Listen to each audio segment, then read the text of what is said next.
Shalom, selamat malam dan selamat datang kembali Ibu-Ibu dalam rangkaian kelas Megilatrut spesial Hari Raya Shavuot.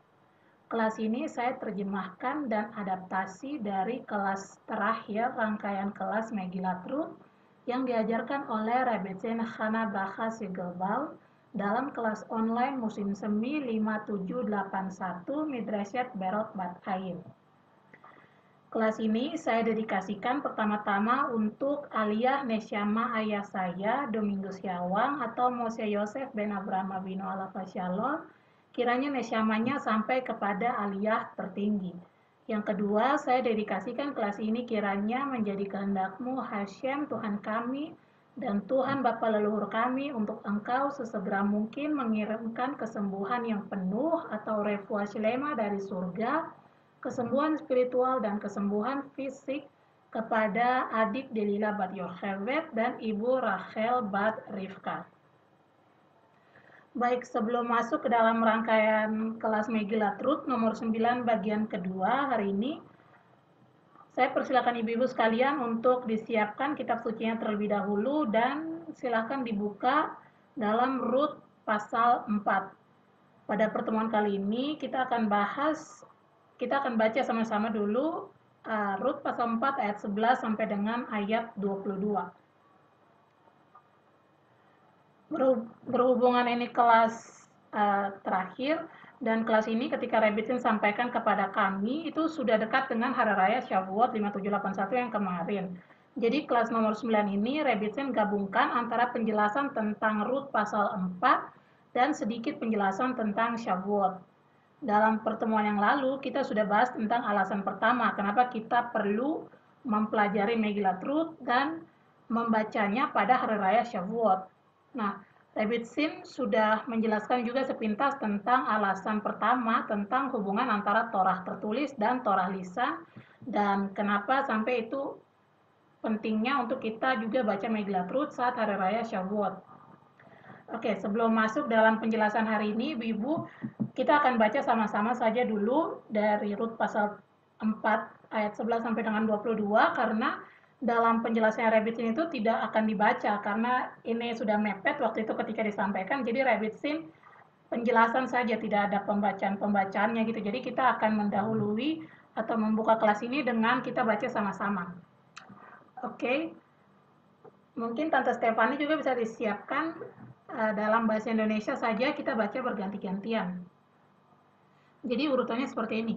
Nanti ayat 11 dimulai dari Ibu Egi, ayat 12 Tante Stefani, ayat 13 saya, lalu ayat 14 kembali ke Bu Egi, lalu selanjutnya Tante Stefani, lalu saya. Kita akan berganti-gantian seperti itu ya, Ibu-Ibu.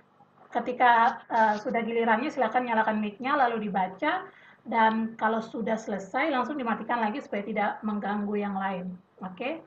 Kita akan baca sama-sama, silakan Ibu Egi. Dan semua orang yang ada di pintu gerbang dan para tua-tua berkata, kami adalah saksi.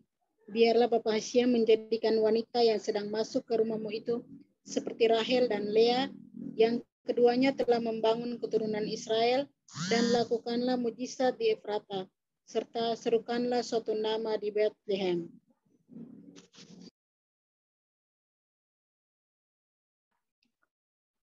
Keturunanmu kiranya menjadi seperti keturunan Peres yang dilahirkan Tamar bagi Yehuda oleh karena anak-anak yang akan diberikan Hashem kepadamu dari perempuan muda ini.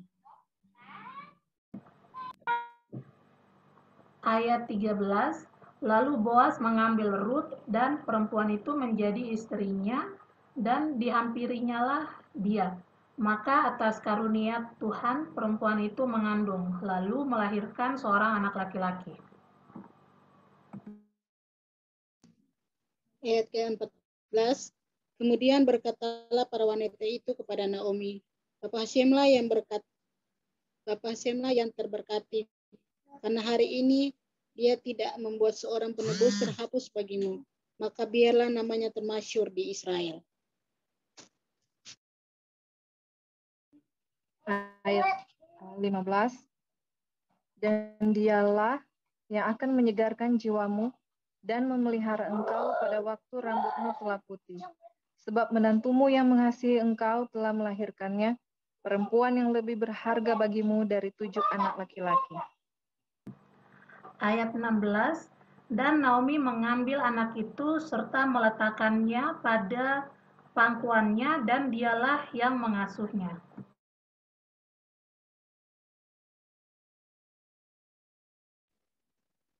Ayat 17, dan para tetangga menyebutkan baginya sebuah nama dengan mengatakan, seorang putra telah dilahirkan bagi Naomi, dan mereka menyebut namanya Obed. Ia adalah ayah Isai, ayah Daud. Ayat 18, inilah keturunan Peres. Peres memperanakan Hesron. Ayat 19, Hezron memperanakan Ram, Ram memperanakan Aminadab. Ayat 20, dan Abinadab memperanakan Hason, dan Hason memperanakan Salmon. Ayat 21, Salmon memperanakan Boas, Boas memperanakan Obed.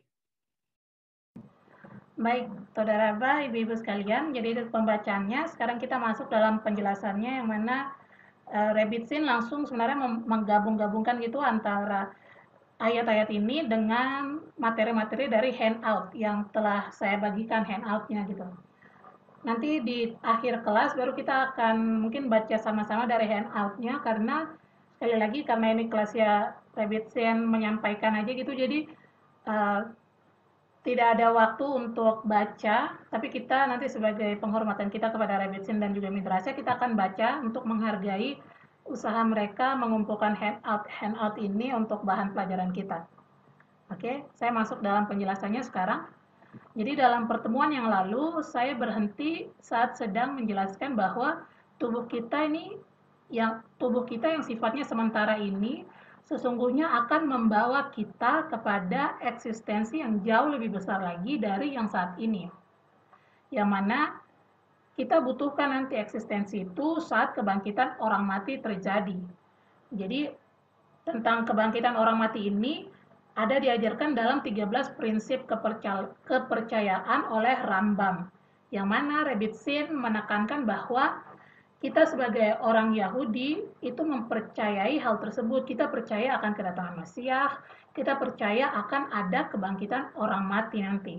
Dan itulah hal yang ingin diajarkan oleh Mitzvah Yibum kepada kita.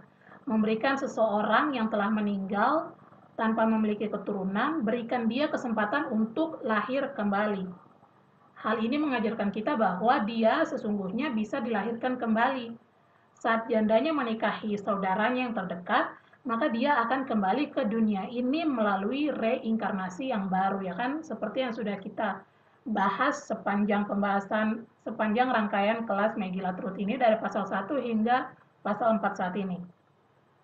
Jadi konsep itu nyata, konsep tentang Techiyat Hameitim, kebangkitan orang mati. Tidak ada kata terlambat, pasti selalu ada kesempatan yang baru. Rebbitzin mengatakan sesungguhnya setiap menit ada loh sedikit-sedikit kebangkitan orang mati. Rebbitzin bilang sebenarnya penjelasan ini bisa dibahas lebih mendalam lagi, tapi karena Rebbitzin sedang kejar waktu supaya bisa selesai belajar Megillah Truth ini sebelum masuk Hari Raya Shavuot, jadi Rebbitzin Hanabraka jelaskan sepintas saja penjelasan-penjelasan ini, tidak bisa mendalam gitu.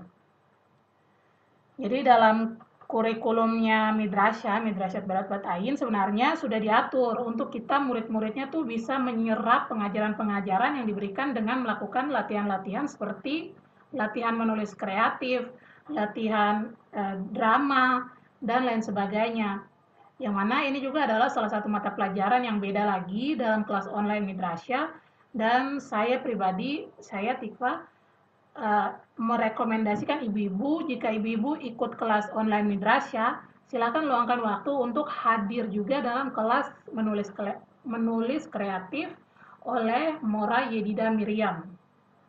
Karena kita tuh diajak untuk lebih mendalami lagi apa yang telah kita pelajari melalui beberapa latihan yang ujung-ujungnya nanti akan membuat kita lebih mengerti lagi tentang materi tersebut. Jadi karena Rabbit Sin atau rabi-rabi yang lain tuh menjelaskan mungkin sepintas-sepintas karena alasan waktu mungkin. Nah, kalau dalam kelasnya Muara Yedi dan Miriam itu beliau akan ambil satu topik lalu dibahas lebih mendalam yang mana lebih dipraktekin, misalnya bikin drama seperti yang sudah pernah saya ajarkan kepada anak-anak atau menulis kreatif. Jadi kita explore, kita latihan apa yang telah kita pelajari, kita latihan sehingga kita lebih memahami tentang konsep yang telah kita pelajari itu, mengingat pengajar-pengajar yang lain mungkin kasih tahu konsepnya tuh singkat-singkat aja di atas-atas saja, dan melalui latihan praktik ini bersama Mora Yedi dan Miriam ini lebih membantu kita sebenarnya, dan saya pribadi sangat merekomendasikan kelas itu juga kepada ibu-ibu sekalian. Baik, balik lagi ke pembahasan tentang Megillah Truth. Rabbit Sin tanya, bagaimana caranya kita menantikan Masiah, ya kan? Mungkin kita saat ini bilang ya, kita semua menantikan kedatangan Masiah sekarang. Nah, tapi bagaimana caranya kita menantikan Masiah sih sebenarnya? Kita belum pernah punya contoh tentang apa sih sebenarnya yang kita nantikan ini. Kalau misalnya kita tunggu bis, kita tahu kalau nanti yang datang itu adalah bis, dan kalau sudah ada suaranya kita sudah tahu, oh berarti bis itu sudah mau dekat, sudah mau datang. Kita sudah siap-siap untuk naik, ya kan? Kita misalnya siapin uang kayak untuk bayar. Nah, sekarang kita bilang kita menantikan Masiah, padahal kita tidak pernah tahu sebenarnya apa nanti yang bakalan datang. Kita tahu Masiah akan menebus kita, tapi apa sebenarnya yang kita nantikan gitu. Kita belum pernah punya contoh tentang apa sebenarnya yang kita tunggu atau kita nantikan. Nah, caranya kita tahu bagaimana kita menantikan Masiah adalah berhubungan dengan Shavuot sendiri. Jadi saat Shavuot itu apa yang kita rayakan sih sebenarnya, ibu-ibu? Ibu-ibu ada yang tahu saat Shavuot itu apa sih sebenarnya yang kita rayakan? Ada yang mau bantu jawab? Pada hari raya Shavuot, sebenarnya apa sih yang kita rayakan? Jadi kita berdiri di Har Sinai dan menerima Torah, ya kan? Itu yang kita rayakan. Kita menerima Torah. Nah, Rebbetzin mengatakan bahwa kita semua punya ingatan tentang hal itu, tentang pewahyuan di Sinai. Ingatan yang tersimpan jauh di belakang pikiran kita. Dan itu adalah episode pre-mesianik. Oke? Seandainya saja tidak dibikin patung lembu emas, mungkin itu sudah waktunya saat itu di Sinai. Seandainya tidak dibikin patung lembu emas, tidak ada patung lembu emas, mungkin itu sudah saat penebusan saat itu. Karena saat itu kan mereka semua dibangkitkan kembali setelah mereka mati saat itu juga. Jadi mereka kan mati ketika mendengar dua perintah yang pertama.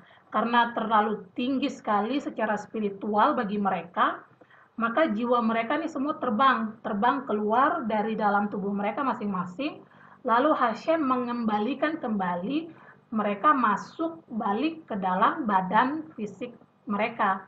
Jadi di sini sudah ada nih terjadi kebangkitan orang mati. Ya ibu-ibu, semoga bisa dimengerti. Jadi tadinya tuh mereka karena mendapatkan pewahyuan itu terlalu tinggi sekali, tidak sanggup mereka menerima hal itu.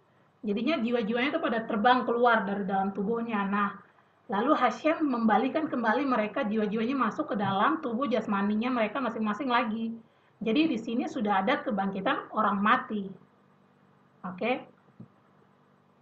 Rebbetzin Hana Braka mengatakan bahwa itu adalah pewahyuan Hashem yang sangat-sangat komplit, yang tidak pernah terjadi sebelumnya dan yang belum pernah terjadi lagi sampai saat ini.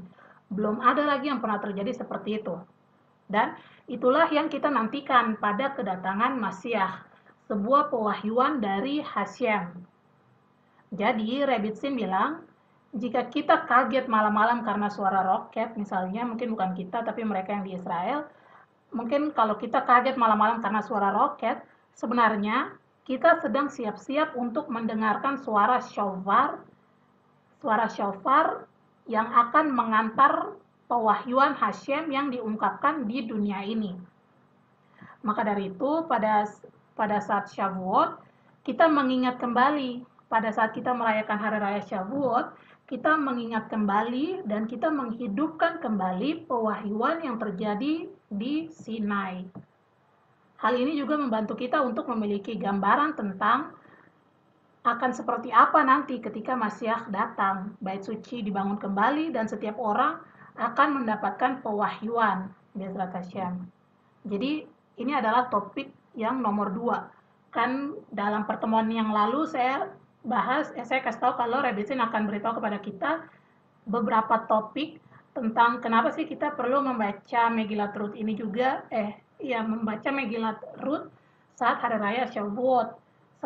Alasan pertamanya atau topik pertamanya sudah dibahas dalam pertemuan minggu lalu bahwa karena ada hubungannya antara Torah yang tertulis dengan Torah yang lisan, ya kan?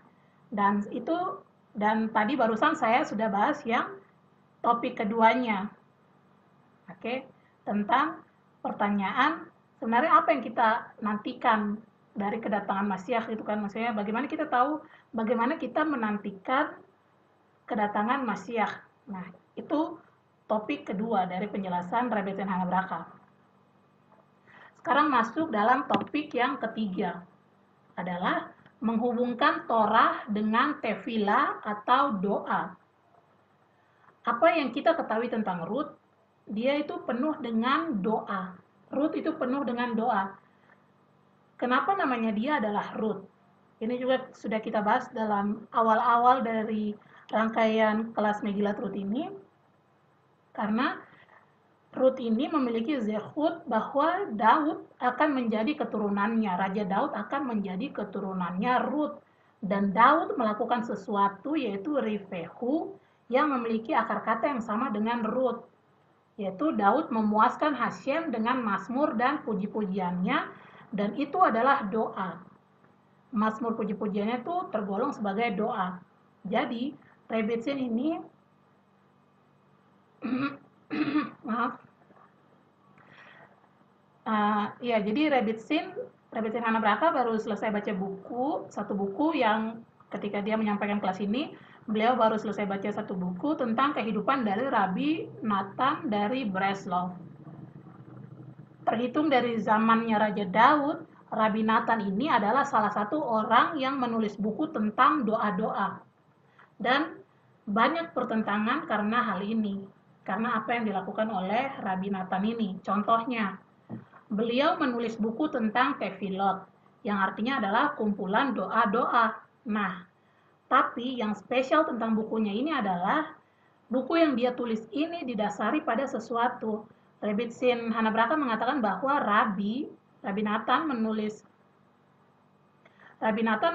tiap-tiap doa yang didasari pada sesuatu pengajarannya Rabbi Nachman dalam Likutei Moharan.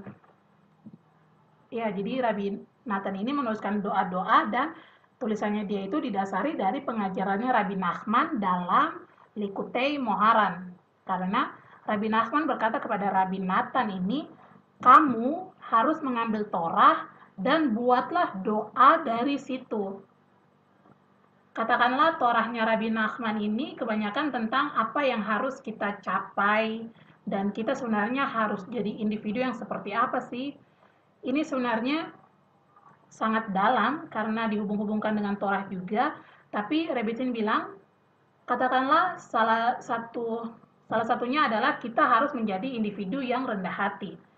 Pengajaran dari Rabbi Nachman. Kita harus menjadi individu yang rendah hati dan di sini maka dari itu doanya kan tadi Rabbi Nachman bilang kita harus menjadikan Torah itu menjadi doa, ya kan? Torah menjadi doa. Katakanlah salah satu pengajaran dalam Torah itu kita harus menjadi individu yang rendah hati. Berarti kita mengubah pengajaran ini menjadi doa, ya caranya kita berdoalah kepada Hashem, Hashem tolong jadikan saya orang yang rendah hati. Oke? Rebbetzin bilang ada satu buku lagi yaitu Likutei Tefilot yang mengajarkan tentang hal-hal yang mendasari tiap-tiap doa. Nah, ketika Rabbi Natan melakukan itu, orang-orang malah melempari dia dengan tomat sambil mengatakan, kamu pikir kamu siapa bikin buku doa sendiri? Karena kan tadi Rabbi Nathan dari Breslov ini mendasari bukunya itu dari pengajarannya Rabbi Nachman, yang mana Rabbi Nachman mengajarkan bahwa pelajaran dari Torah itu harus dijadikan doa, ya kan.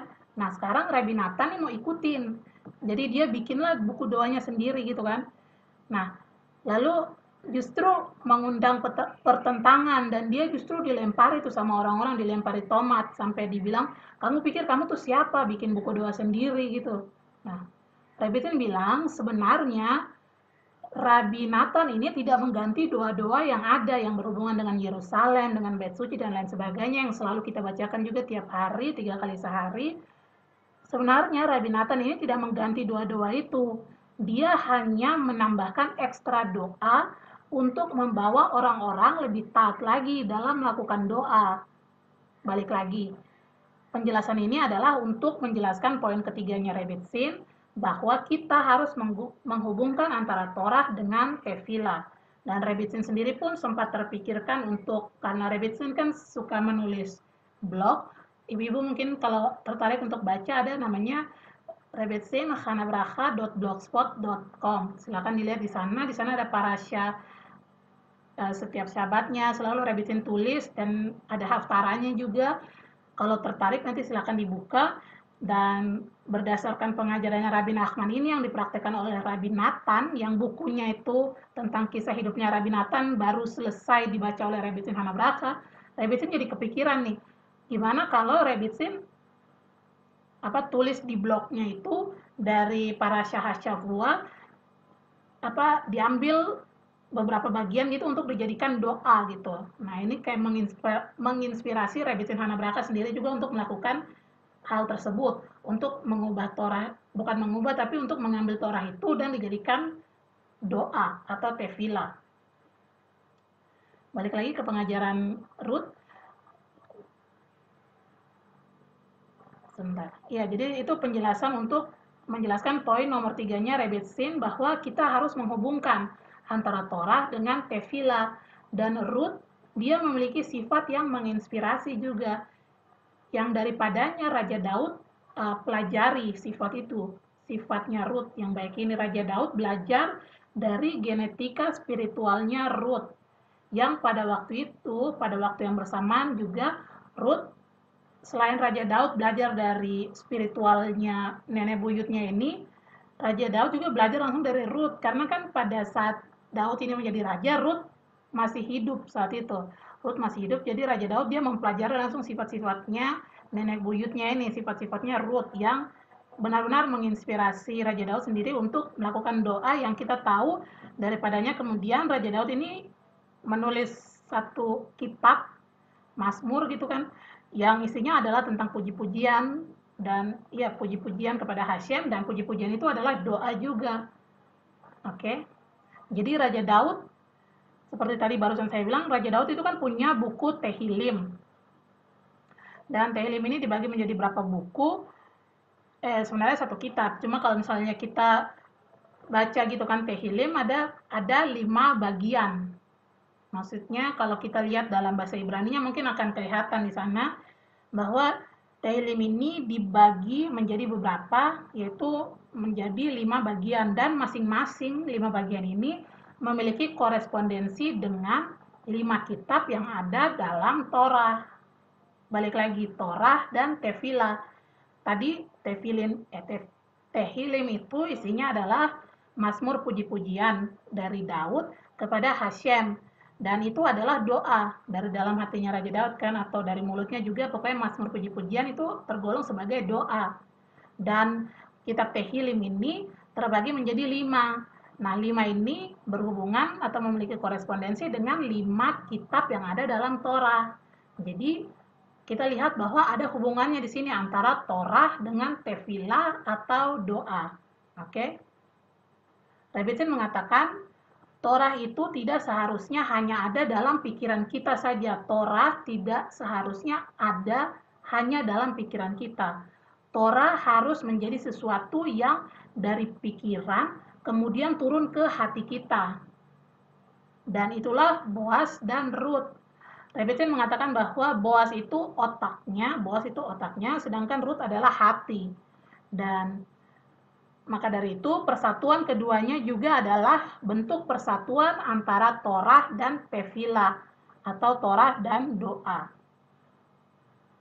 Pokoknya ini semua adalah tentang membuat Torah itu menjadi tefilah, membuat Torah menjadi tefilah dan memahami Torah dengan cara penuh doa.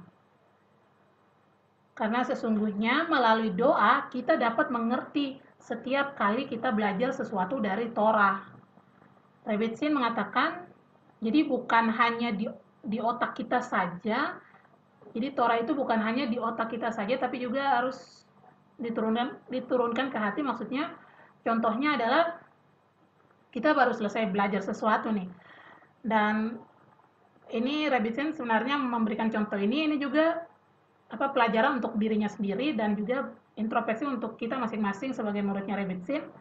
Jadi misalnya kita baru selesai belajar sesuatu, Rebbetzin bilang beliau juga sering seperti ini.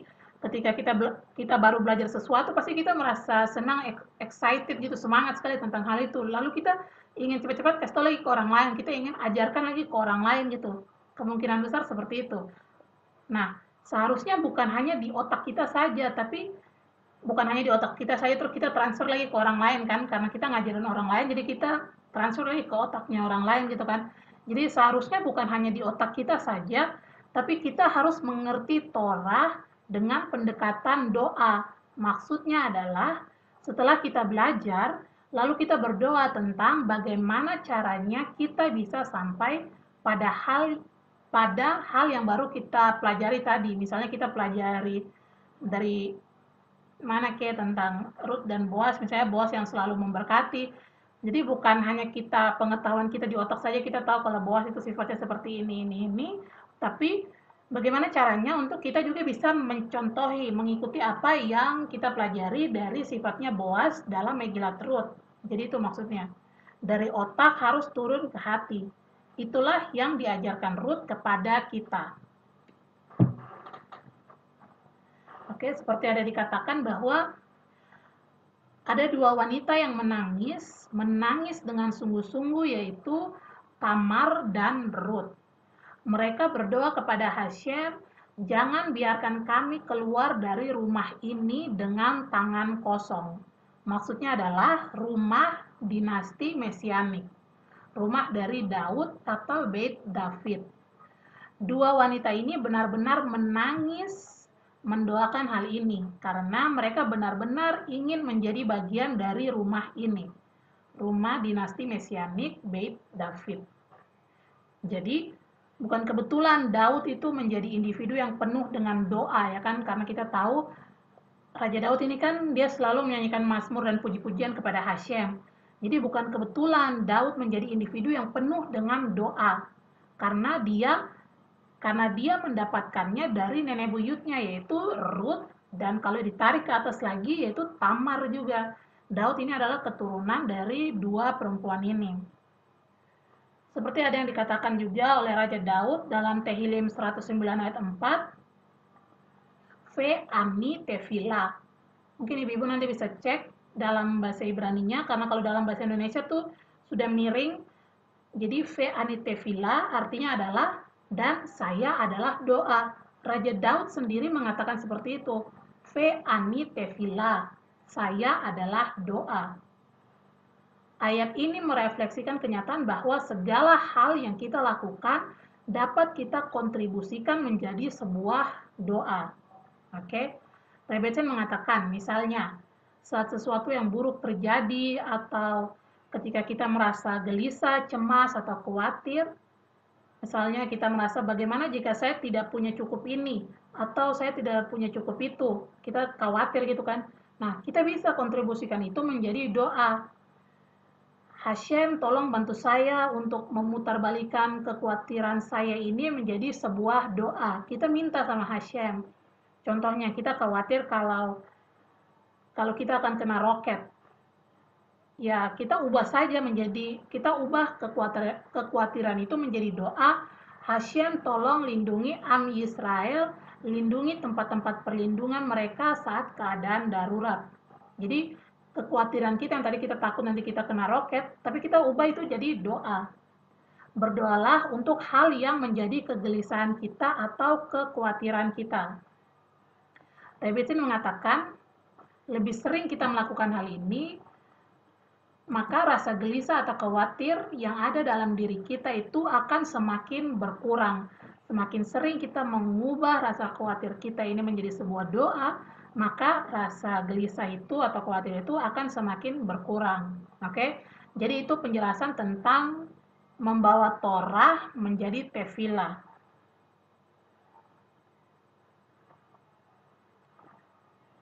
Oh ya, ada juga arti di balik penjelasan ini tuh berhubungan juga dengan arti di balik ayat ini, ayat Tehillim pasal 130 ayat 1, dari jurang yang dalam aku berseru kepadamu ya Hashem. Maksudnya saat kita khawatir gitu kan, itu biasanya kalau kita khawatir berarti kan kita sedang ketakutan, dan itu dianalogikan seperti kita sedang dalam jurang yang dalam gitu kan, gelap, dan kita berdoa kepada Hashem. Itu yang dimaksud dengan ayat ini, Tehillim 130 ayat 1, dari jurang yang dalam aku berseru kepadamu ya Hashem. Dan ini juga mungkin alasannya kenapa Hashem melakukan semua hal yang sedang terjadi saat ini dengan situasi yang sedang beredar di dunia juga saat ini. Kenapa sampai Hashem mengizinkan sesuatu hal yang sulit sekali seperti saat ini terjadi, itu karena Rahmana li babai, yang penuh dengan belas kasih. Hashem menginginkan hati kita. Hashem menginginkan hati kita. Hashem ingin kita untuk teriak. Kita teriak memanggil Hashem. Hashem ingin sebuah hubungan antara kita dengan Hashem. Sebuah hubungan yang bukan hanya belajar, tetapi juga berdoa kepadanya. Makanya Hashem kasih goyang sedikit, kasih kita goyang, jadi kita merasa takut, mungkin kita ada rasa khawatir gitu kan, kalau misalnya kita ditutup gitu, terus kita tidak boleh keluar rumah, terus gimana kita mau makan, gimana kita mau ini itu gitu kan, kita ada rasa khawatir gitu. Nah itu Hashem sengaja goyang situasi kita sedikit, supaya untuk menggiring kita, supaya kita berdoa, kita teriak, kita minta tolong hanya kepada Hashem. Nah, sekarang balik lagi, tapi kita harus memperbaiki level berdoa kita agar supaya Masyiach dapat segera datang. Oke? Ibu-ibu, sekarang saya mau tanya ibu-ibu dulu. Ibu-ibu ada yang ingat apa yang kita persembahkan saat Hari Raya Shavuot? Kita tidak melakukannya sih saat ini, tapi apa yang dulu dipersembahkan dan yang nanti akan dipersembahkan lagi saat kita memiliki bait suci lagi? Ibu-ibu ada yang tahu, mungkin ada yang ingat persembahan apa yang kita bawa saat Hari Raya Shavuot?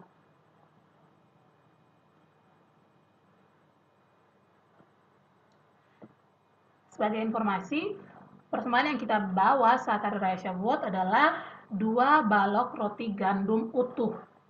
Roti gandum utuh, 2 balok roti gandum utuh. Itu juga sebenarnya berhubungan juga dengan sebelum Hari Raya Shavuot. Ibu-ibu ada yang tahu kita ngapain, kita hitung apa gitu? Ada yang Omer. Ya, Omer. Mantap, saudara Tante Stefani. Jadi itu sebenarnya ada hubungannya, nanti dari penghitungan Omer itu semua kalau kita jumlahkan, sebenarnya ini penjelasan di kelas yang berbeda lagi, tapi saya kasih tahu saja sepintas. Kalau ditambahkan semua itu dijumlahkan, nanti totalnya akan menjadi 2 balok roti gandum utuh yang akan dipersembahkan di Hari Raya Shavuot pada hari ke-50 setelah 49 hari kita menghitung Omer. Balik lagi, jadi yang kita persembahkan saat Hari Raya Shavuot adalah 2 roti gandum utuh. Di sini Rebbetzin mengajarkan bahwa kan ada 2 rotinya. Satu itu untuk Torah dan satu lagi untuk tefilah atau doa. Mereka berdua ini adalah roti kembar, benar-benar sama persis. Roti yang sama persis, 2 balok roti gandum utuh. Satu hal lagi tentang topik nomor 3 ini, di Sinai ketika menerima Torah, orang-orang Yahudi kan mengatakan Na'ase Venishma, yang mana yang sebentar saya ulangi. Jadi orang-orang Yahudi itu mengatakan Naase Venishma di Sinai. Dan dua ini ada dua kata, dan satunya berhubungan dengan Torah, satunya berhubungan dengan tefilah atau doa. Yang mana yang berhubungan dengan Torah dan yang mana yang berhubungan dengan doa. Keduanya harus jalan bersamaan. Naase Venishma. Jadi saat kelas ini disampaikan secara online, sebenarnya ini bertepatan dengan Rosh Chodesh Sivan. Saat itu, bukan sekarang ya Ibu, bertepatan dengan Rosh Chodesh Sivan, yang mana astrologi pada bulan Sivan adalah Gemini atau kembar. Mungkin ada ibu-ibu di sini yang bintang astrologinya adalah Gemini, mungkin lebih tahu tentang Gemini. Kalau Gemini itu kan lambangnya kan kembar kan. Jadi ini pas nih. Pas Rosh Chodesh Sivan dan bulan Sivan itu astrologinya adalah Gemini, kembar. Jadi jelas sekali bisa kita lihat di sini bahwa semuanya ada dua, kembar kan, kembar ada dua gitu. Nah, semuanya ada dua balok roti, Torah lisan dan Torah tertulis, Torah dan Tefila, Torah dan Geula. Ini semuanya tentang mempersatukan dua hal. Karena sejak kita makan dari pohon pengetahuan, segala hal itu menjadi dualitas. Semua hal menjadi ada dua. Yang tadinya cuma satu, sekarang semuanya jadi ada dua. Maksudnya terpecah-pecahkan gitu. Tidak satu lagi. Maka Torah di sini hadir untuk mempersatukan semua menjadi satu. Seperti huruf pertama dalam Torah, ibu-ibu ada yang tahu huruf pertama dalam Torah apa, ibu-ibu? Ada yang ingat? Huruf pertama dalam Torah adalah Bet, kan Bereshit. Apa gitu lanjutan ayatnya, tapi intinya Bereshit huruf pertamanya adalah Bet. Bet itu huruf kedua, ya kan? Jadi Torah dimulai dengan huruf Bet, huruf kedua yang dari kata Bereshit, sedangkan huruf pertama dalam 10 perintah adalah apa, ibu-ibu? Mungkin ada yang mau tebak gitu, atau ada yang tahu?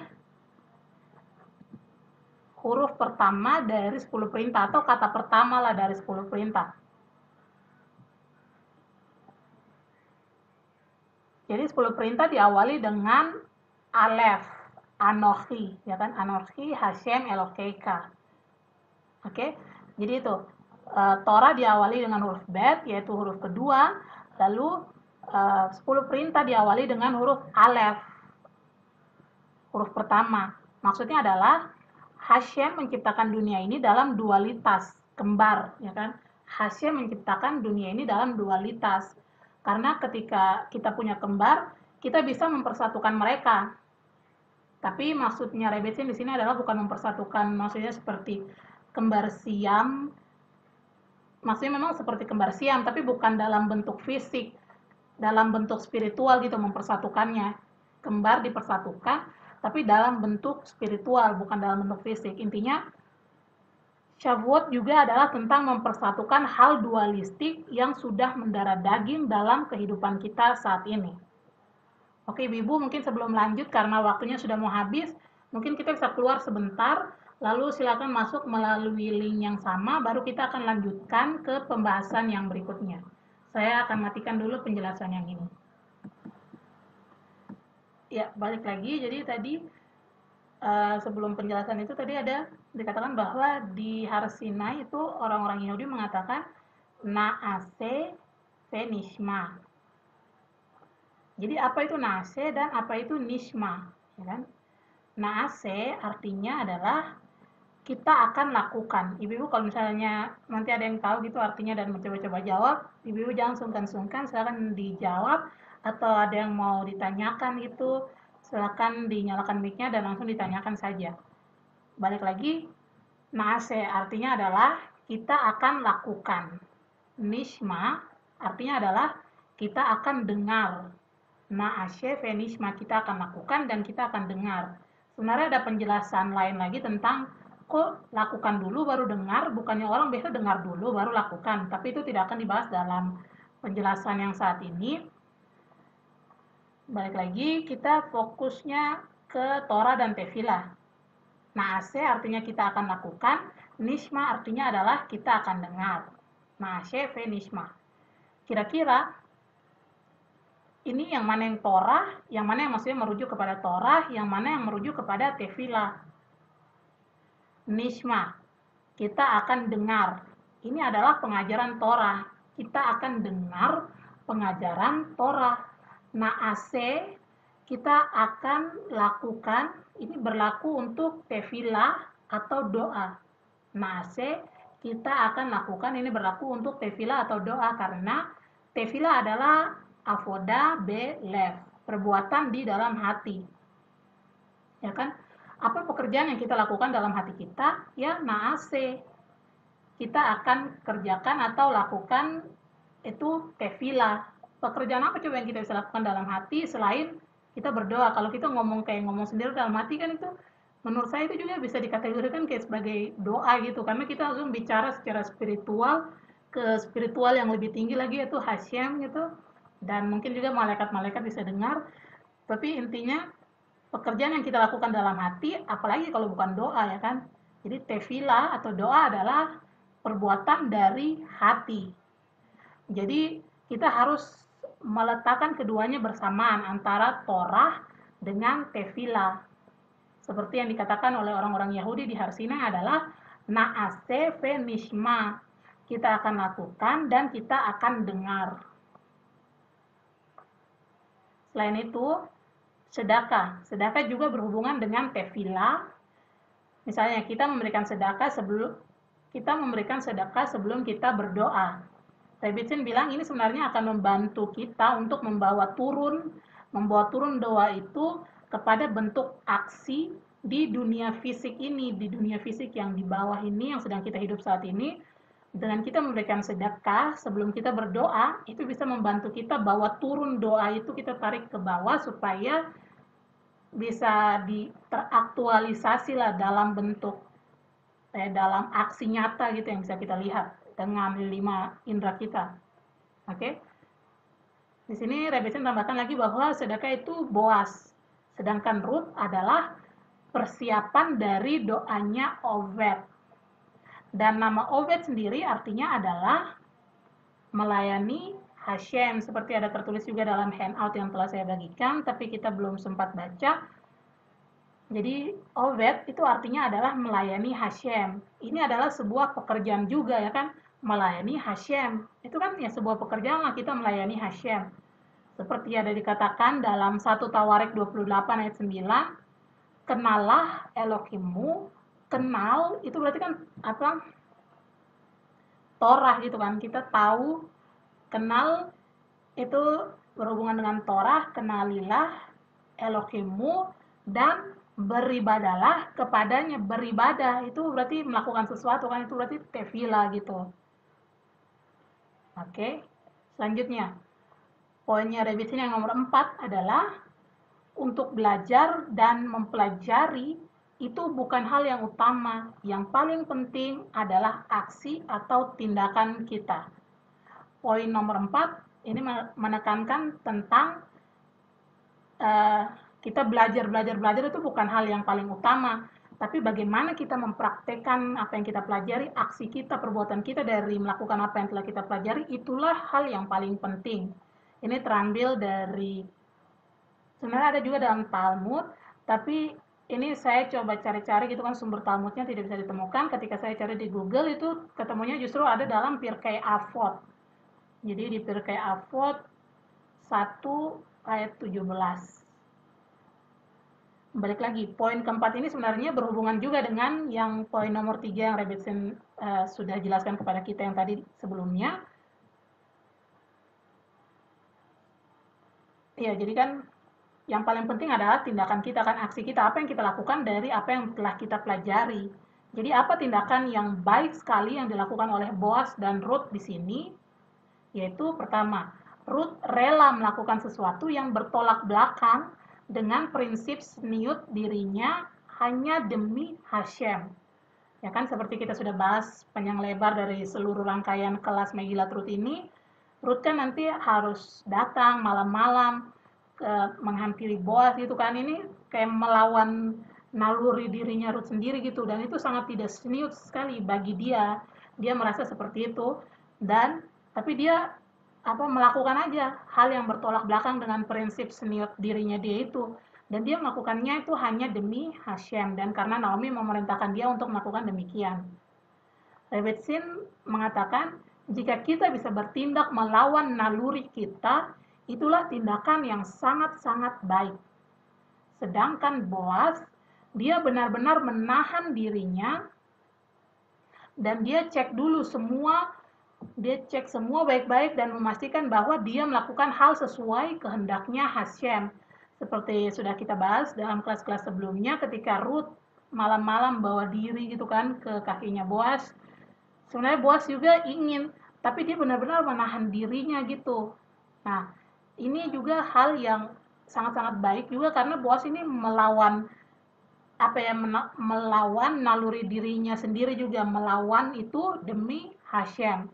Dengan demikian, mereka berdua ini memperbaiki sifat dari para pendahulu mereka, yang mana sudah kita bahas juga dalam beberapa kelas sebelumnya bahwa ya tentang pendahulu-pendahulu dari Ruth dan Boaz ini. Misalnya Boaz kan dari Yehuda, kita bandingkan dengan Yehuda. Yehuda ini tidak menahan dirinya, tetapi Boaz itu memperbaiki kesalahannya Yehuda itu atau kekeliruannya Yehuda dengan menahan dirinya. Sedangkan Ruth juga sama, dia memperbaiki apa yang telah dilakukan oleh leluhurnya. Sebentar. Iya, jadi itu salah satu kebaikannya Ruth dan Boaz, dan selain itu kebaikan yang dilakukan oleh Ruth juga adalah seperti kita sudah tahu ya. Sebentar.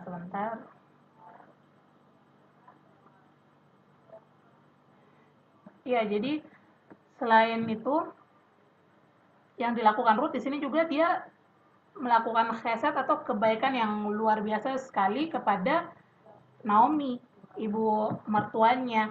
Padahal kalau dipikir-pikir kan suaminya gitu yang menghubungkan antara dirinya Ruth dengan mama dari suaminya kan sudah tidak ada. Tapi Ruth ini justru tetap tinggal sama Naomi dan bukan hanya tinggal terus tidak ngapa-ngapain, Ruth juga kerja gitu untuk mendukung Naomi gitu, maksudnya cari makannya lah dan sebagainya gitu. Dan ini keset atau kebaikan yang sangat baik juga yang dilakukan oleh Ruth kepada Naomi. Ya, maka dari itu ada dikatakan juga dalam handout sebelumnya, Boaz telah melakukan bagiannya, Ruth telah melakukan bagiannya, dan Naomi juga telah melakukan bagiannya. Maka kata Hashem, saya juga akan melakukan bagian saya. Masing-masing semua sudah melakukan bagiannya, dan Hashem juga akan melakukan bagiannya Hashem. Jadi Rebbetzin menekankan bahwa di sini mereka melakukan tugasnya itu artinya mereka melakukan sebuah aksi, bukan hanya ngomong saja, ya kan? Tadi di poin nomor 4 lebih ditekankan tentang apa yang kita lakukan itu yang lebih penting, bukan hanya apa yang kita pelajari atau yang misalnya kita pelajari apa masuk ke otak kita, terus kita bukan hanya ngomong doang gitu ke orang, misalnya oh harus bikin seperti ini loh, kalau siapa tuh harus seperti ini loh, bukan hanya ngomong doang, tapi kita harus melakukan aksi juga. Kita lakukan itu apa yang kita omongin, dan di sini Rebbetzin menekankan bahwa di sini masing-masing mereka melakukan tugasnya masing-masing, dan ketika mereka melakukan tugasnya berarti ada aksi yang terjadi di situ. Mereka jalanin tugasnya, mereka melakukan sebuah aksi, bukan hanya ngomong saja atau bicara saja. Oke? Selanjutnya, kita pindah ke topik tentang Torah itu adalah pohon kehidupan. Torah itu adalah pohon kehidupan. Jadi, memang benar bahwa Torah itu adalah tentang kebangkitan. Seperti sudah kita tahu, pohon pengetahuan yang pertama-tama dimakan saat di Gan Eden itu buahnya, dan akhirnya karena tindakan itu, akhirnya kematian atau kefanaan itu datang ke dalam dunia ini. Pohon pengetahuan adalah yang membawa kematian ke dalam dunia ini. Tapi pohon kehidupan yang adalah Torah itu yang akan membalikan itu, kejadian itu. Maka dari itu, Rebbitzin mengatakan, jika kita makan dari pohon kehidupan atau dari Torah, maka kita memiliki kemampuan untuk membangkitkan yang mati. Jika kita makan dari pohon kehidupan atau Torah, maka kita memiliki kemampuan untuk membangkitkan yang mati. Karena namanya adalah pohon kehidupan, ya kan? Dan seperti sudah kita bahas juga sebelumnya bahwa ketika kita melakukan kebaikan kepada orang yang telah meninggal, itu adalah kebaikan yang sangat-sangat tulus dan sangat besar. Selanjutnya, kita sudah bahas banyak sekali tentang penebusan. Tapi Rebbitzin Hana Beraka mengatakan bahwa ada satu ayat yang sangat indah sekali yang berbunyi, tidurlah sampai pagi hari tiba. Dalam kitab Rut ini juga ya, ada ayat itu yang dikatakan Boaz kepada Rut, kalau tidak salah juga pasal 2 kalau tidak salah itu tentang tidurlah sampai pagi hari itu tiba. Nanti Ibu silakan bisa di cross check itu. Dan kita sudah bahas, ada penjelasannya juga dari Zohar, saya akan ulangi lagi. Jadi Zohar menjelaskan bahwa tidurlah dalam kegelapan. Kan Rut ini datang menghampiri Boaz malam-malam ya kan. Jadi tidurlah dalam kegelapan atau pengasingan sampai pagi atau geula, penebusan. Jadi Megillat Rut ini banyak sekali memberikan isyarat tentang geulah atau penebusan. Penjelasan lebih lanjut tentang ini ada di dalam kelas-kelas sebelumnya, kalau tidak salah tentang yang pasal 2. Untuk ibu-ibu yang belum sempat dengar penjelasannya, nanti bisa dilihat ulang di video rekamannya di YouTube Yudaisme Papua TV. Oke. Jadi tadi ada ayat, tidurlah sampai pagi hari tiba. Dan Zohar menjelaskan bahwa tidurlah dalam kegelapan atau pengasingan sampai pagi hari tiba, pagi atau geulah atau penebusan.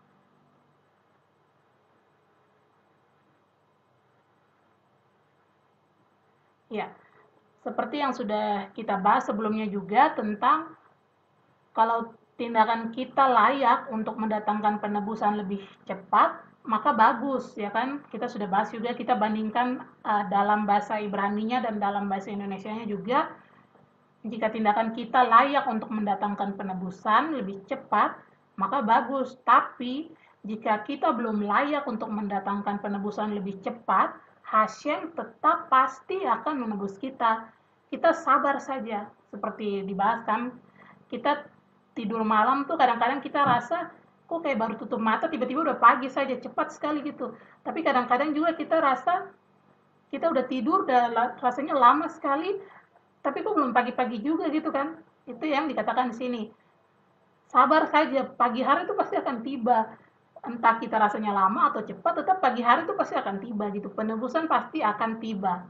Jadi itu, entah kita layak atau tidak, Hashem bilang pasti Hashem akan menebus kita. Kita sabar saja gitu. Rebbitzin kasih contoh lagi, misalnya tentang kita itu cenderung kalau kita bakar lilin Syabat itu mepet-mepet gitu. Rebbitzin sendiri juga kesal sama dirinya sendiri yang selalu seperti ini. Dan kita sebagai muridnya Rebbitzin juga silakan introspeksi diri masing-masing. Padahal ketika kita bakar lilin Syabat misalnya 1 jam sebelum waktu yang tertulis, itu sebenarnya kita juga sedang mempercepat penebusan itu untuk datang.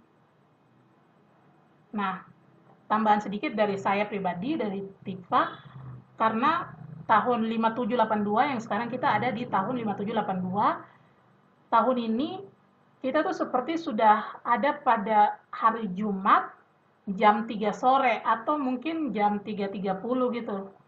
3.30 sore. Kalau biasa kita bakar lilin, mungkin kalau kita bakar lilin Syabat tertulis di WIT itu jam 5.30-an biasanya. Jumat jam 5.30-an. Seharusnya kita sudah bisa bakar lilin Syabat tuh dari sekarang-sekarang ini. Tunggu saya jelasin ulang. Jadi kita sekarang ada di tahun 5782. Kalau kita mau analogikan itu dalam hari menuju 6 hari menuju ke Syabat gitu kan. Berarti kita ini sudah ada di hari Jumat jam 3.30 sore. Dan biasanya kita bakar lilin Syabat itu jam 5.30 sore. Ya kan, berarti kan cuma kurang 2 jaman gitu kan. Itu berarti seharusnya kita sudah bisa bakar lilin Syabat ini dari sekarang-sekarang ini. Maksudnya dari jam 3 sore, jam 3.30 tuh sebenarnya kita sudah bisa bakar lilin Syabat kalau di hari Jumat nanti kan.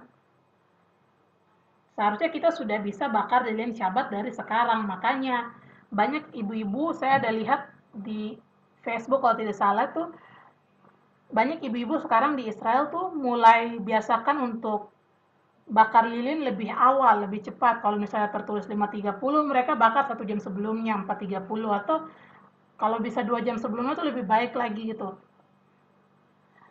Ya, jadi banyak yang mulai biasakan diri untuk bakar lilin Syabat lebih awal, karena seharusnya sekarang-sekarang ini geula atau penebusan itu sudah bisa datang. Sebenarnya Masiah itu ada di sekitar kita saat ini, cuma kita yang tidak tahu, dan dia sendiri pun juga mungkin tidak tahu kalau dia nanti akan dipilih sebagai Masiah, tapi dia punya potensi untuk itu menjadi Masiah.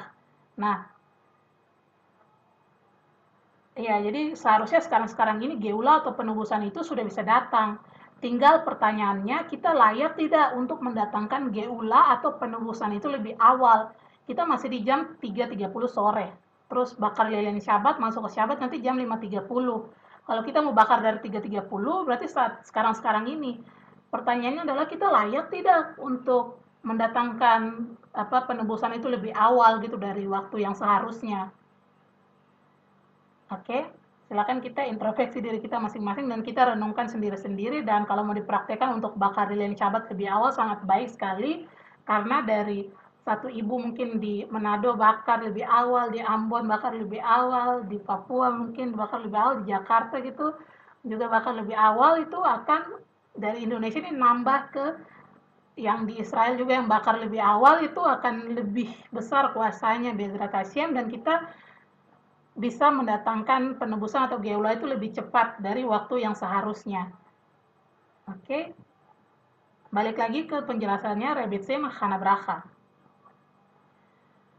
Megillat Ruth ini kan intinya juga adalah tentang penebusan, tentang memberkati, tentang mengangkat diri sendiri.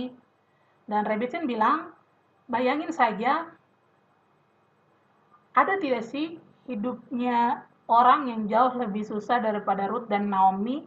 Kemungkinan besar tidak ada, tapi kalau pas ditanyain di sini, di pikiran saya sih cuma Ayub, tidak tahu kalau yang lain, tapi sepertinya tidak ada yang lebih tersiksa gitu dari Ruth dan Naomi, karena Naomi saat itu kehilangan semuanya. Naomi itu benar-benar kehilangan semuanya, seperti yang sudah kita bahas di awal-awal Megillat Ruth juga. Naomi bilang, jangan panggil saya Naomi, tapi panggil saya Mara. Ketika Naomi sudah kehilangan semuanya di sini, kemudian dia mengangkat dirinya, kemudian dia mengangkat dirinya sendiri. Ingat pembahasan yang tadi kan tentang aksi atau tindakan. Ketika Naomi sudah kehilangan semuanya, Naomi mengangkat dirinya sendiri. Dan Ruth mengikuti apa yang dilakukan oleh Naomi.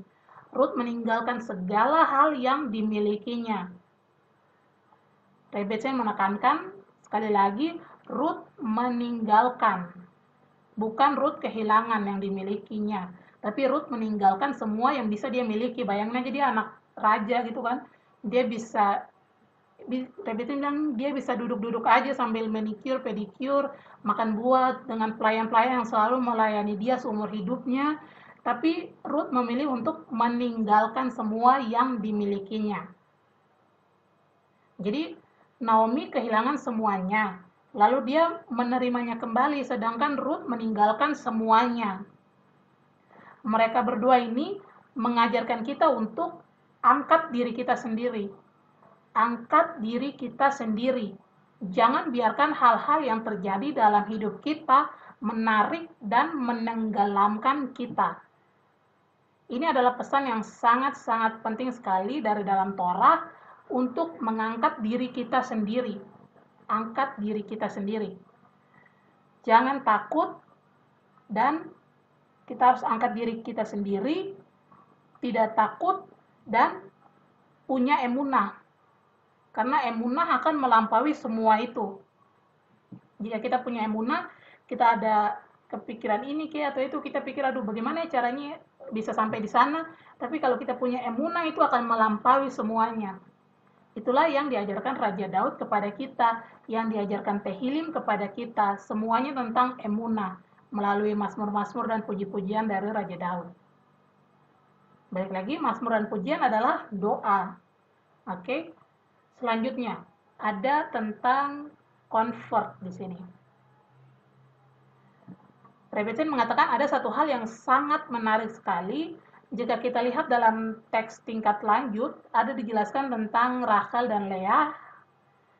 Dan Rebetson mengatakan, kita bisa telusuri diri kita masing-masing, apakah kita ini tipe Rachel atau tipe Leah.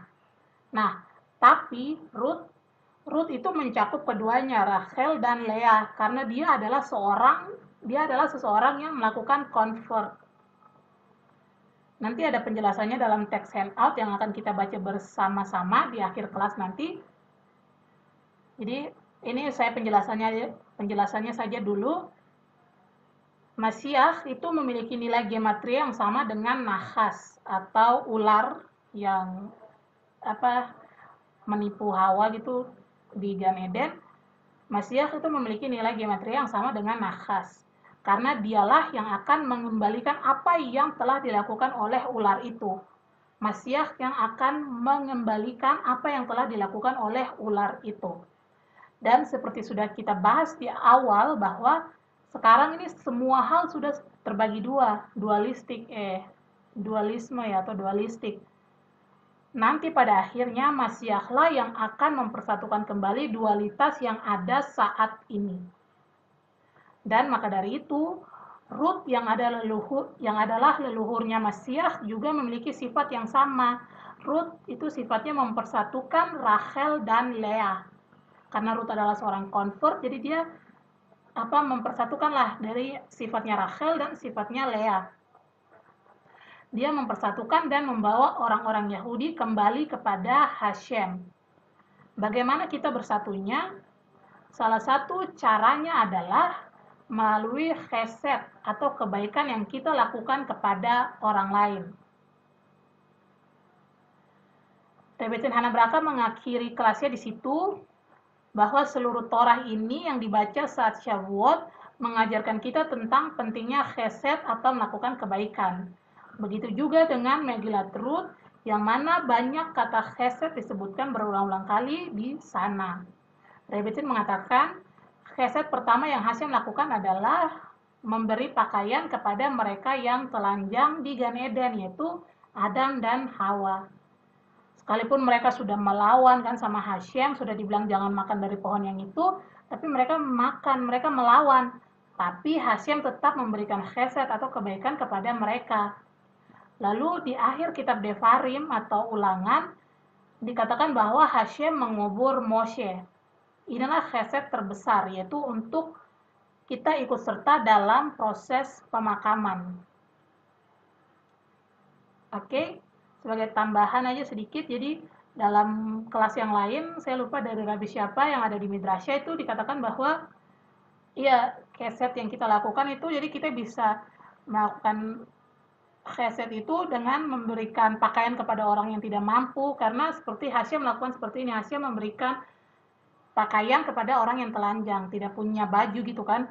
Nah, jadi salah satu chesed yang bisa kita lakukan, yang bisa kita petik, mungkin bisa kita praktekkan, nanti kita bisa sumbangkan mungkin baju-baju kita yang sudah tidak terpakai kepada orang-orang yang membutuhkan gitu kan, supaya mereka juga memiliki baju. Dan ini sangat penting sekali tentang, saya sudah ingat itu dari Rabi Hillel ben Cimol di Midrasya tentang Parashah HaShavua, itu betapa pentingnya baju itu. Seperti misalnya tubuh kita ini juga adalah baju dari jiwa kita kan. Jadi kita penting sekali untuk kasih, kalau bisa, kalau ada kelebihan baju gitu yang sudah tidak terpakai, mungkin kita bisa donasikan untuk orang-orang yang membutuhkan supaya mereka juga memiliki pakaian gitu kan. Dan salah satu contohnya juga penting sekali untuk memiliki baju adalah biasanya kalau tradisi di Yahudi itu kalau orang meninggal pasti selalu dipakaikan baju juga ketika masuk dalam peti gitu kan, tetap dipakein baju. Dan tubuh kita ini yang adalah baju dari jiwa kita juga harus tetap ada, maksudnya adalah tidak boleh dibakar atau di apa gitu kan, karena harus tetap ada, karena ini tubuh ini akan dipakai lagi nanti di kebangkitan orang mati nanti. Pada saat Masiah datang, tubuh yang sama yang akan kita pakai nanti. Cuma levelnya akan lebih tinggi lagi dari yang level kita saat ini. Dan Bezrat Hashim, kalau ada kita yang umur panjang hidup sampai nanti Masiah datang, akan terjadi sama seperti yang terjadi di Sinai. Jiwa kita akan keluar dulu gitu, baru masuk lagi gitu ke tubuh jasmani kita ini, jadi spiritualnya lebih tinggi lagi dari tubuh jasmani yang sekarang. Balik lagi, jadi ini yang diajarkan oleh Rebbitzin juga tadi, kalau penantian kita akan kedatangan Masiah, kita tidak tahu apa yang kita nantikan. Nah, tapi kita bisa pelajari dari Shavuot ini, bahwa akan ada pewahyuan besar juga seperti yang terjadi di Sinai, dan iya, kedatangan Masiah akan seperti itu dan mempersatukan semuanya. Oke? Sekarang sebagai penghormatan kita kepada Rebbitzin Hana Bracha dan Midrasya Berat Batain, kita akan baca saja bersama-sama handout yang telah diberikan. Karena dalam kelasnya Rebbitzin belum sempat untuk bahas gitu kan, atau baca, sudah dibahas, tapi tidak dibaca gitu satu persatu, tapi sebagai bentuk penghormatan kita akan baca saja sama-sama. Sebentar saya akan buka di layar Zoom. Handout nomor 9. Mungkin dari teks nomor 1, saya minta tolong Tante Stefani, mungkin tolong bacakan dalam bahasa Indonesianya saja, silahkan.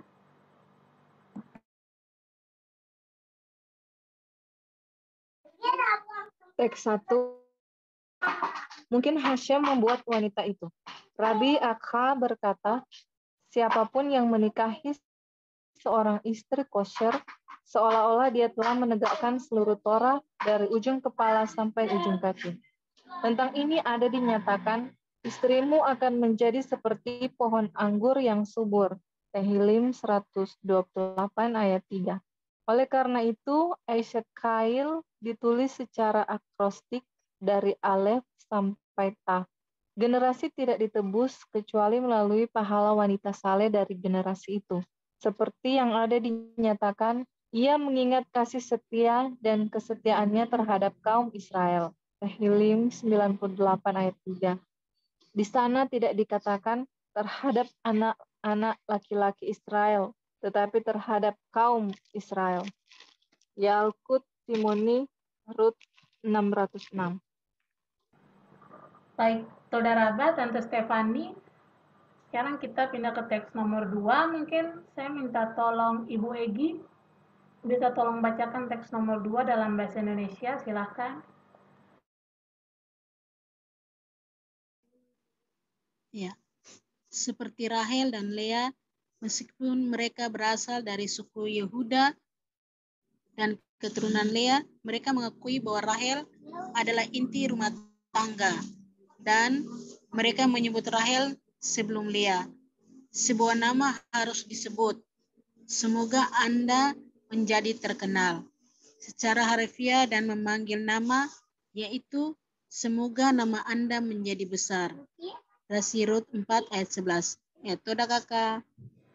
Saudara Abah, Ibu Egi, sekarang kita ke teks nomor 3, mungkin saya minta tolong Ibu Hana bisa tolong bacakan teks nomor 3, silahkan.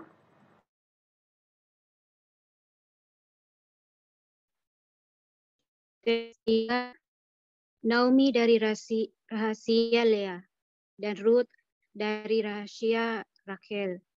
Inilah sebabnya mengapa kitab suci berkata, tetapi Ruth berpegang teguh padanya. Karena Rachel mengirimkan tanda-tanda rahasia kepada Lea. Karena itu Ruth berkata, dan di sana aku akan dikuburkan. Artinya tidak seperti sebelumnya ketika Lea dimakamkan di Gua Makpela. Dan Rahel dimakamkan dalam perjalanan ke Efrat.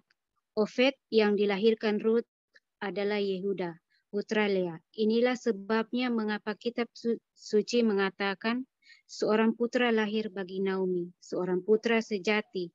Harama of bahasa Inggris ini. Toda. Iya, tidak apa-apa. Toda Rabba Ibu Hana, teks 4, mungkin saya akan bacakan. Lalu Boas mengambil Rut pasal 4 ayat 13, tepat pada malam dia tinggal bersamanya, dia meninggal. Dan Hashem membuatnya mengandung. Semua wanita melahirkan sesuai dengan nilai numerik dari kata ini 721 hari. Ini maaf ada kesalahan, harusnya adalah 271. Ini jumlah dari 5 tambah 200 tambah 10 tambah 6 tambah 50, 271, tapi saya keliru ketiknya, mohon maaf. Dia lebih baik bagi Anda daripada 7 anak laki-laki. Rabi Yehuda berkata, lebih baik dari 7 kepala leluhur yang disebutkan di bawah. David adalah yang ketujuh. Rabi Nehemia berkata, lebih baik dari 7 kepala leluhur yang lahir dari Yehuda sampai Boaz, seperti yang dinyatakan, inilah keturunan Peretz, dan seterusnya. Ibid 4:18, Yalkut Shimoni, Rut 6:08. Kita ke teks nomor 5, mungkin minta tolong Tante Stefani lagi bisa tolong bacakan teks nomor 5, silahkan.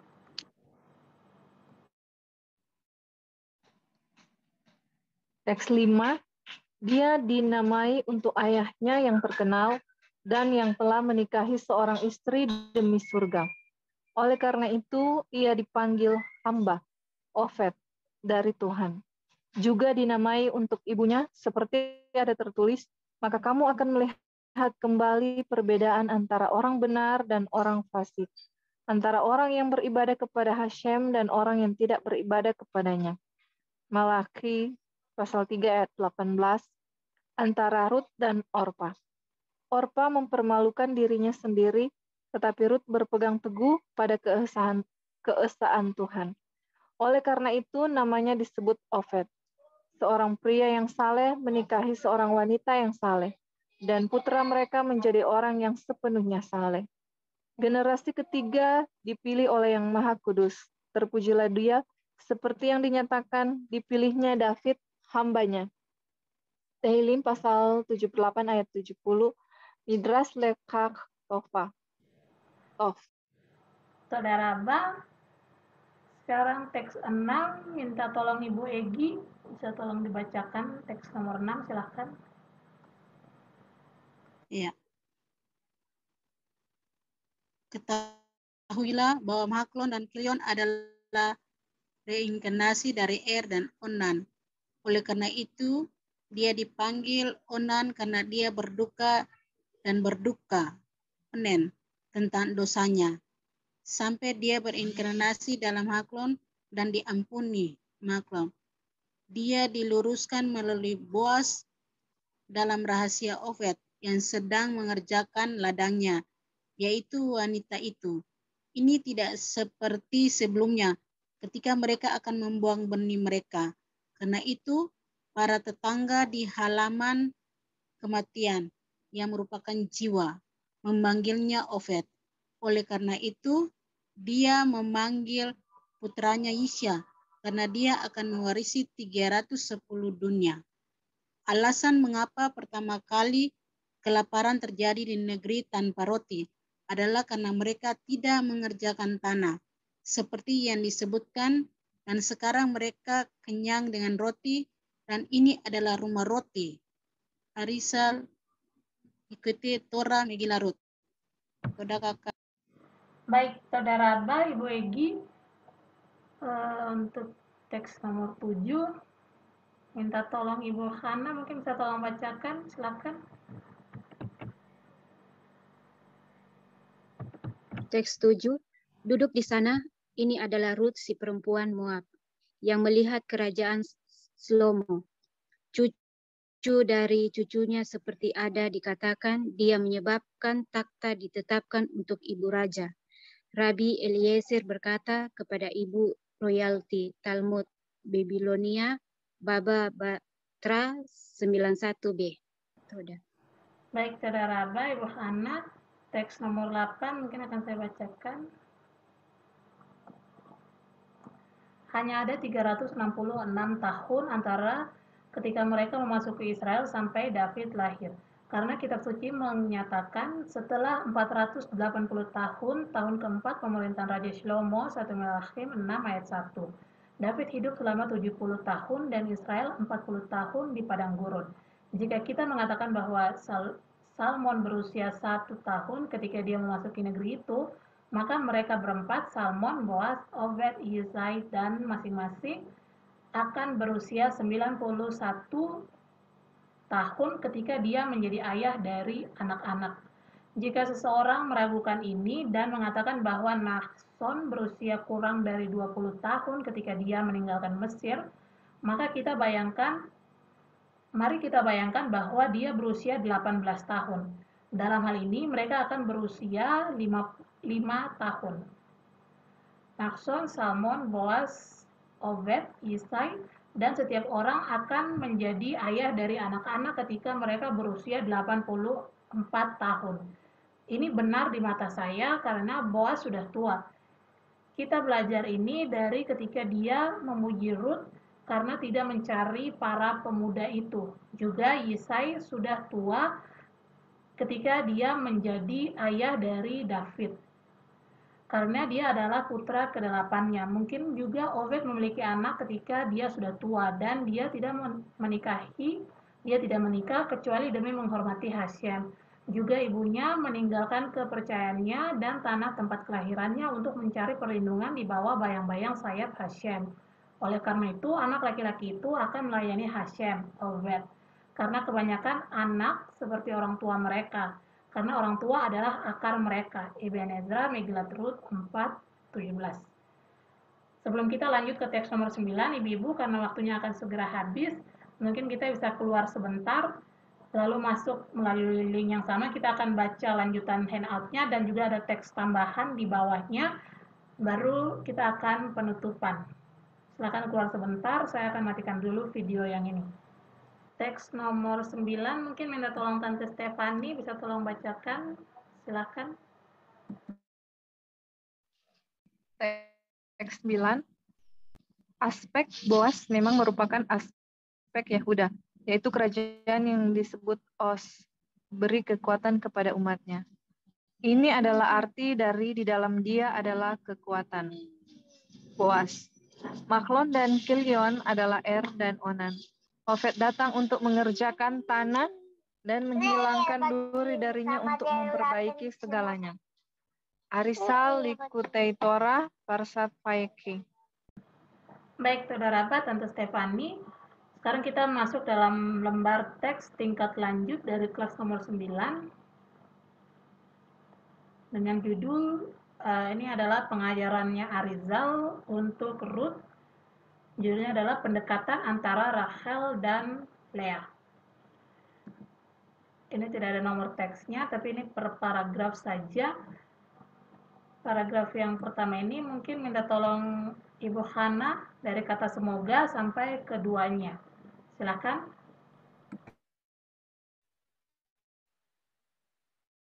Semoga Hashem menjadikan wanita yang datang ke rumahmu ini seperti Rahel dan Leah, yang keduanya membangun rumah Israel. Kata keduanya adalah tambahan karena sudah diketahui bahwa Rahel dan Leah adalah 2 dan bukan 3. Masalahnya adalah bahwa pada saat Rahel dan Leah mereka dipisahkan karena Torah belum diberikan. Disebut roti kemiskinan yang pada zaman Torah sudah diberi, dimasukkan keduanya bersama-sama. Oleh karena itu dinyatakan keduanya. Udah. Baik, saudara Ba, Ibu Hana, kita ke paragraf yang berikutnya. Minta tolong Ibu Egi dari kata masalahnya sampai dikatakan. Silahkan. Masalahnya adalah bahwa Orpa sesuai dengan Leah. Dengan demikian namanya mengajarkan bahwa dia berada di dalam rahasia leher prototipe Leah yang berada dalam kekudusan dan simpul tefilim. Seandainya dia pantas bertobat, dia akan diluruskan seperti prototip Leah yang diluruskan oleh tesufa dan air matanya. Karena itu dia tidak diberikan kepada Esau. Namun ketika Orpa tidak bertobat, bagian yang baik dalam dirinya diambil darinya dan diberikan kepada Rut. Dan bagian negatifnya menyebabkan dia kembali ke bangsanya dan Tuhannya. Kami menemukan bahwa Rut memasukkan Rahel dan Lea, dan oleh karena itu kitab suci menyatakan, seperti Rahel dan Lea yang merupakan dua makhluk yang terpisah, tapi dia, Rut, sendiri yang memasukkan keduanya bersama-sama seperti yang telah dikatakan. Kak. Baik, Saudara Abah, Ibu Egi, yang berikutnya saya akan bacakan. Demikian juga suami mereka adalah Mahlon dan Chilion. Kadang-kadang keduanya menjadi satu, tetapi ada kalanya mereka adalah dua makhluk yang terpisah. Ini mirip dengan Yakov dan Israel. Ketika Rut melakukan perbaikannya, Mahlon dan Chilion menjadi termaksud dalam Obed, ayah dari Yesai. Masalah-masalah ini berada di tempat-tempat tinggi di dunia. Dan kita tidak boleh berpikir bahwa adalah kebetulan bahwa Elimelech dan Naomi memiliki dua menantu perempuan yang seperti prototipe Rachel dan Leah. Mereka juga saudara perempuan dari putri Laban yang bertobat. Demikian juga Ruth dan Orpa adalah saudara perempuan dan bertobat. Kami tidak dapat menulis panjang lebar tentang ini karena ini adalah rahasia yang dalam. Oke, teks yang selanjutnya, yang terakhir. Minta tolong Tante Stefani, silahkan.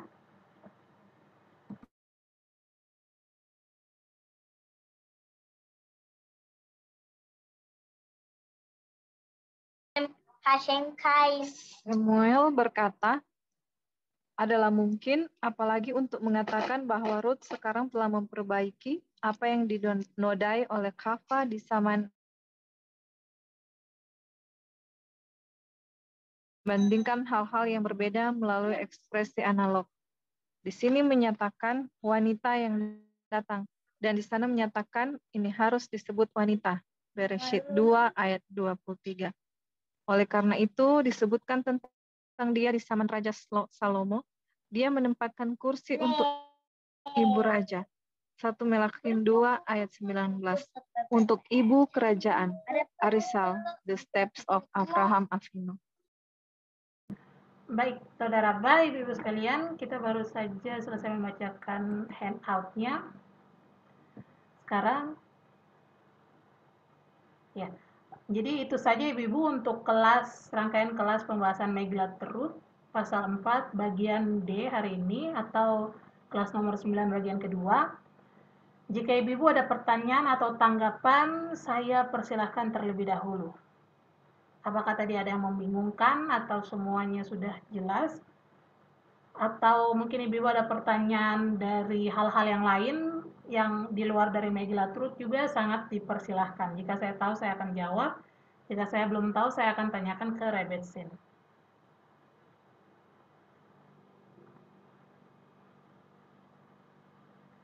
Baik, jika tidak ada, tidak apa-apa Ibu-Ibu. Saya mau bilang Mazal Tov Ibu-Ibu, kita sudah selesai belajar satu kitab Megillat Ruth ini, yang mana ini adalah spesial Hari Raya Shavuot. Sebelum kita akhiri, mungkin Ibu-Ibu kita akan foto bersama sebagai dokumentasi itu kalau kita telah menyelesaikan pembelajaran Megillat Ruth ini. Ini Ibu-Ibu, bisa dirapikan sedikit bajunya, rambutnya, dan silakan dinyalakan kameranya supaya kita bisa foto bersama.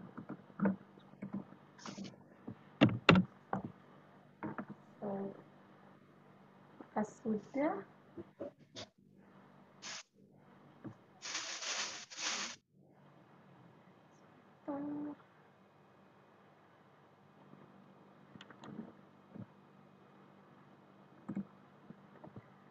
Oke, apakah Tante Stefani dan Ibu Hana mau dinyalakan videonya?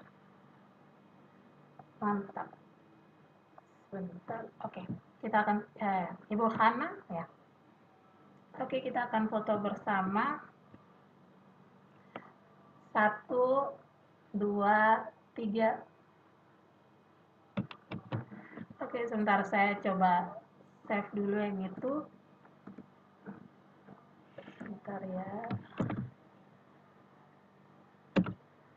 Satu kali lagi yang mungkin kita foto. 1, 2, 3. Oke, sebentar saya save lagi yang kedua ini. Oke, Ibu-Ibu, Saudara Raba, untuk Ibu-Ibu semua yang sudah hadir dari awal sampai akhir dan juga hadir dalam seluruh rangkaian kelas Megillah Truth ini. Jika Ibu-Ibu nanti ada pertanyaan yang muncul, silakan ditanyakan. Dan ya, pertanyaan bisa berkaitan tentang apapun itu juga di samping Megillah Truth sendiri. Baik, kalau Ibu-Ibu sekalian sekarang tidak ada pertanyaan atau tanggapan, berarti kita sudahi kelas hari ini sampai di sini. Kita akan lanjutkan kembali Be'ezrat Hashem dalam rangkaian kitab yang lainnya melalui aplikasi Zoom. Silakan Ibu-Ibu, mohon ditunggu informasi selanjutnya. Nanti saya lihat-lihat dulu dari Midrasya ada bahas kitab apa, dan nanti kalau mau lanjut ke pembahasan kitab yang lain, saya akan beritahukan kepada Ibu-Ibu sekalian melalui WhatsApp. Mungkin untuk perayaannya, karena biasanya kan setiap kali selesai belajar satu kitab, kalau di sana itu dirayakan gitu, karena kita telah komplit belajar satu kitab. Ibu-ibu yang sudah siapkan makanan ringan, minuman ringan, nanti setelah kelas ini silakan dirayakan sebagai penghargaan untuk diri sendiri. Oh, mantap sekali, sudah ada minumannya. Silakan dimakan, minum untuk penghargaan untuk diri ibu-ibu masing-masing, karena sudah luangkan waktu, rela untuk luangkan waktu dan belajar sama-sama. Saudara Raba, saya sangat mengapresiasi sekali waktunya ibu-ibu, dan silakan menghargai diri ibu-ibu masing-masing dengan snack-snack atau makanan-makanan ringannya. Mungkin kita tidak akan rekam itu, tapi saya ingin katakan aja, Saudara Raba, ibu-ibu semua, kita akan akhiri sampai di sini. Setelah ini baru ibu-ibu silakan dinikmati hidangan ringannya masing-masing di rumah masing-masing. Oke, terima kasih semua ibu-ibu yang sudah hadir. Sampai jumpa lagi dalam kelas-kelas yang berikutnya, dan Shabbat Shalom. Shabbat Shalom, Kakak. Shalom. Stefani. Cegi.